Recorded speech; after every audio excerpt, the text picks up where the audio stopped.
오늘 새벽에 함께 볼 말씀은 잠언 19장 9절에서 12절까지의 말씀 한 목소리로 읽겠습니다.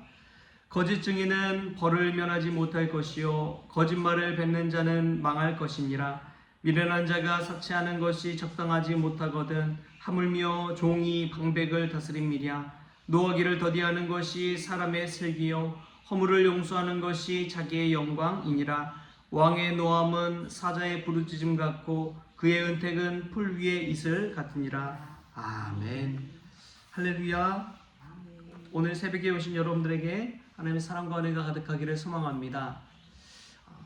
참 사람은 때와 장소를 잘 가려야 됩니다. 안 그러면 고생하기 마련입니다.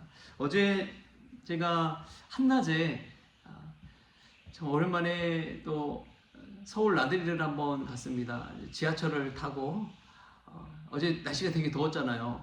더운 가운데 광화문, 인사동 쪽을 이제 한번 쭉 걸어서 다녔는데 운동 겸 해서 돌아다닌다 생각하고 이제 걸었습니다. 근데 이 폭염 때문에 정말 힘들더라고요. 그래서 집에 돌아와서 얼마나 힘들었는지 그냥 쓰러지다시피 방에 누워 있었어요. 그러니까 참 선선하고 날 좋을 때 구름이 끼고 그럴 때 좀 걷고 그랬어야 됐는데 이 폭염에 걸으니까 이 참 몸이 힘들더라고요. 우리가 지혜롭게 행한다는 것은 운동할 때도 또 걸을 때도 때와 장소를 잘 가려야 되는 줄 믿습니다. 그것을 분별하는 능력이 또 지혜인 것이죠. 우리가 그러잖아요. 우리 아이들 보면은 공부할 때 놀고 싶다 그러고 놀고 싶대 더 놀고 싶다 그러고 그러잖아요. 근데 공부할 때는 공부하고 놀 때는 놀 때 정말 지혜로운 아이로 성장하게 되는 법이죠. 우리 하나님 앞에서도 그렇게 지혜롭게 살 수 있기를 바랍니다. 기도할 때는 온전히 전념해서 기도하고 또 말씀 들을 때는 집중해서 말씀 듣고 그럴 때 우리의 믿음도 자라고 지혜도 자랄 줄 믿습니다. 그런 은혜가 저와 여러분의 있기를 예수님의 이름으로 축원합니다. 오늘 말씀 보면 9절에 그런 말씀이 나옵니다. 우리 9절 말씀 같이 한번 읽겠습니다. 거짓 증인은 벌을 면하지 못할 것이요 거짓말을 뱉는 자는 망할 것이니라. 아멘.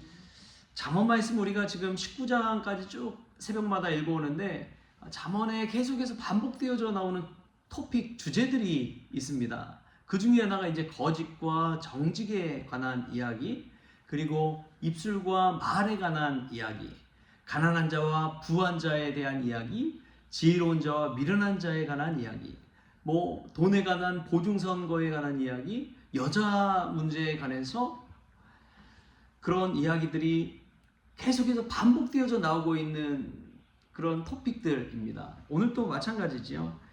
거짓말을 뱉는 자는 망할 것이니라. 솔로몬은 이러한 잠언의 말씀 속에서 거짓에 관해서 굉장히 멀리하고 있다, 또 경고하고 있다라고 이야기하고 있습니다. 그럼 거짓이 얼마나 무서운지요. 사람이 망할 수 있는 방법, 거짓말하면 됩니다. 그렇다면 반대로 생각해 보면 망하지 않는 방법은 뭘까요? 정직하고 진실하면 됩니다. 여러분, 이것은 저는 사람과의 관계 속에서도 마찬가지지만요, 하나님과의 관계 속에서도 마찬가지인 줄 믿습니다. 하나님과의 관계 속에서 진실한 사람, 정직한 사람, 이런 사람은 성공할 수밖에 없어요. 사람 앞에서도 우리가 거짓, 정직하기 쉽지 않잖아요. 근데 하나님 앞에서 정직한다는 거, 그런 사람이라면 무슨 일을 맡겨도 어디를 내놔도 여러분 잘 감당하지 않겠습니까? 소위 말해 우리가 직장에 취직을 했다고 칩시다. 그러면은 직장에 사장님이 다 있잖아요. 사장님 보는 곳에서 일 열심히 해요, 안 해요? 맡겨진 일 잘 감당하잖아요. 그러다 사장님이 해외 여행 갔다, 몇 주 안 온다, 그럴 때 우리의 마음이 어떻게 돼요? 풀어지잖아요. 그래서 쉬엄쉬엄 하고 사장님도 안 계신데 내 몸 생각하면서 해야지. 그런 분들이 대다수 아닙니까? 근데 하물며 늘 24시간 우리를 보시고 우리를 감찰하시고 우리와 동행하시는 임마누엘 하나님 앞에서 진실하다, 정직하다, 그런 사람 뭘 맡겨도 되는 것입니다. 뭘 맡겨도 되는 거예요. 무슨 일을 하더라도 되는 것입니다. 하나님께서 늘 함께 하심을 지켜보고 있는데 여러분 죄를 짓겠어요? 뭐 거짓을 행하겠어요? 어떻게 하겠습니까? 여러분, 우리 크리스천들은 그렇기에 하나님과 늘 동행한다면 망할 수가 없는 것입니다. 성공할 수밖에 없는 거예요. 그래서 우리에게는 영원이라는 축복이 주어져 있는 것이죠. 할렐루야.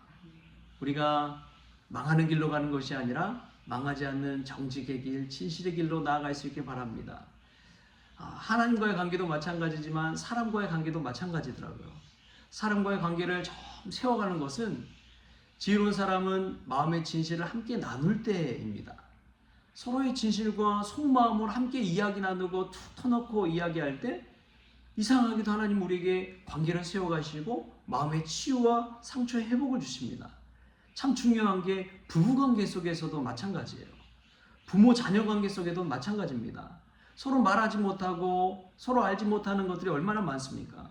그렇기 때문에 말 한마디 때문에 그때 참 마음이 힘들었다, 어려웠다, 그러면 그랬구나, 힘들었구나, 몰랐어요 하면서 서로 이해해주고 서로의 진심을 확인할 때 거기서 다시금 회복과 또 사랑의 관계가 싹트는 법이죠. 여러분, 사람과의 관계 속에서도 진실하십시오.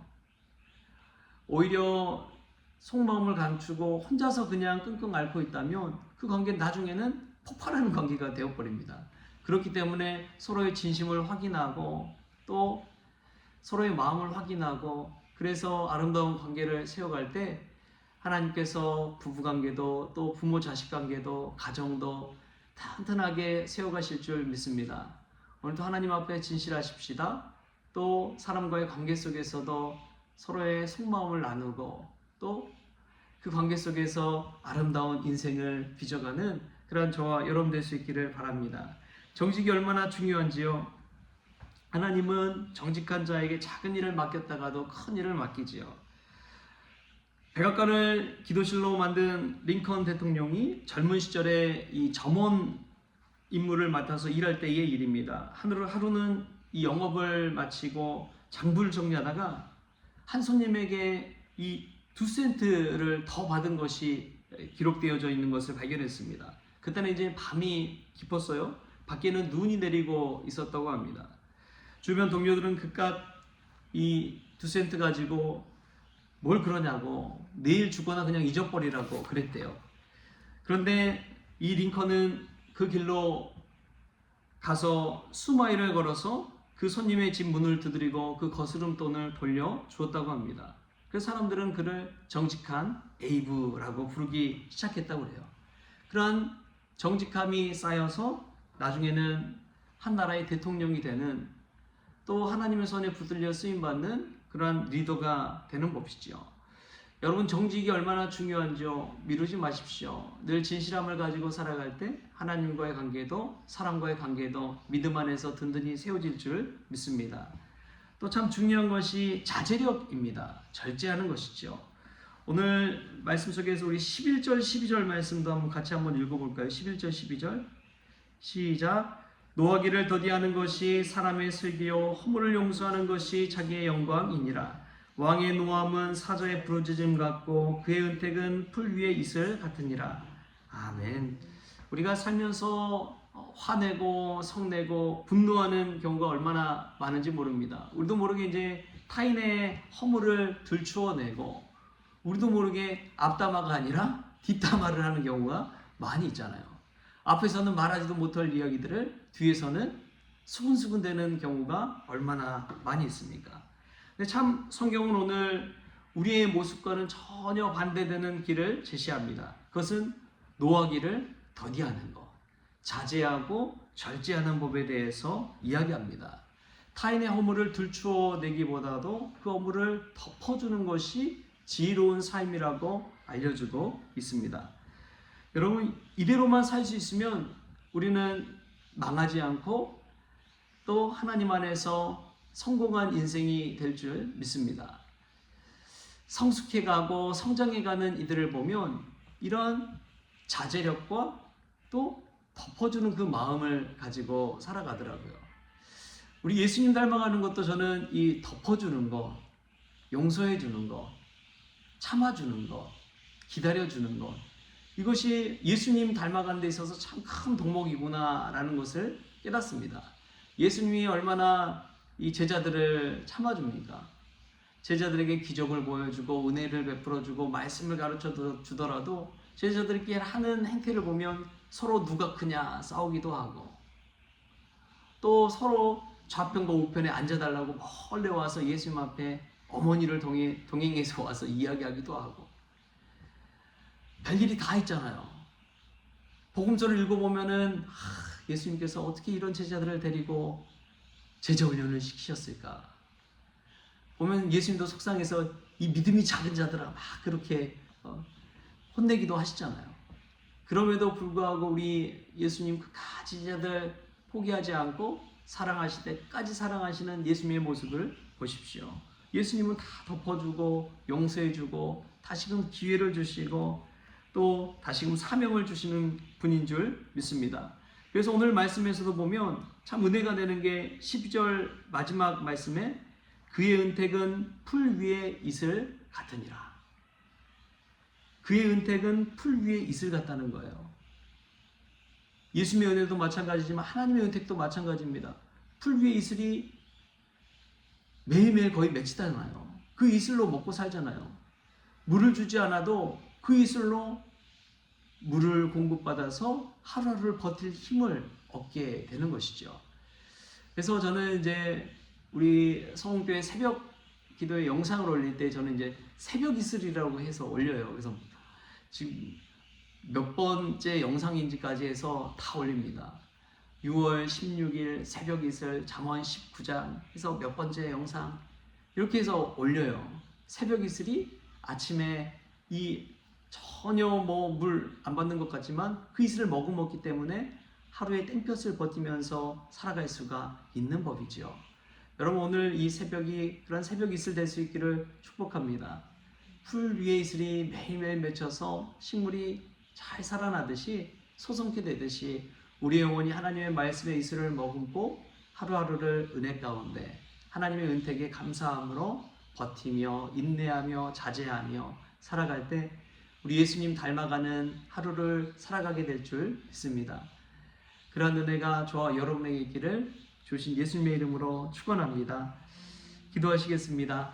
주신 하나님 감사합니다. 오늘도 주님 붙잡아 주셔서 우리의 입술 가운데 파수꾼을 세워주시고 거짓말을 해서 망하는 것이 아니라 정직함으로 진실함으로 아름다운 관계를 세워감으로 망하지 않는 인생 되어지게 하여 주옵소서. 무엇보다도 예수님 닮기를 원합니다. 예수님이 노하기를 더디하시고 또 용서와 허물을 용서하여 주시고 덮어주신 것처럼 우리도 그러한 인생 살게 하여 주셔서 새벽 이슬 같은 주의 은택 가운데 오늘도 버티고 견디고 인내하며 승리하는 복된 날 될 수 있도록 주님 주장하여 주옵소서. 감사하며 예수님의 이름으로 기도하옵나이다. 아멘. 우리 주님이 가르쳐주신 기도로 오늘 새벽 기도를 마치겠습니다. 하늘에 계신 우리 아버지여, 이름이 거룩히 여김을 받으시오며 나라가 임하시오며 뜻이 하늘에서 이루어진 것 같이 땅에서 이루어지이다. 오늘 우리에게 일용할 양식을 주시옵고 우리가 우리에게 죄진 자를 사하여 준 것 같이 우리 죄를 사하여 주시옵고 우리를 시험에 들게 하지 마시옵고 다만 악에서 구하시옵소서. 나라와 권세와 영광이 아버지께 영원히 있사옵나이다. 아멘.